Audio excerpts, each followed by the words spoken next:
விஜயை என்டிஏ கூட்டணிக்குள் கொண்டுவர பாஜக பவன் கல்யாணை வைத்து பேச்சுவார்த்தை நடத்தியதாக தகவல் பரவியது. இந்த நிலையில் ஆந்திர துணை முதல்வர் பவன் கல்யாண் இந்த தகவலை மறுத்துள்ளார்.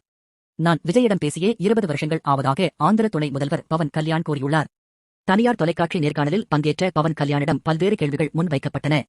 கடந்த ஒரு வாரமாக ஒரு செய்தி பரவி வருகிறது. என்டிஏ கூட்டணியில் இணைய விஜயிடம் பேச்சுவார்த்தை நடத்தினீர்களா என கேட்கப்பட்டது. அப்படியெல்லாம் ஒன்னும் இல்ல, நான் பேசவே இல்லை. நானும் அந்த செய்தியை கேள்விப்பட்டேன். எதற்கு இப்படி அந்த செய்தி பரவியது என்றே தெரியவில்லை. நான் விஜயை சந்தித்தே 20 ஆண்டுகளுக்கு மேலாகிவிட்டது.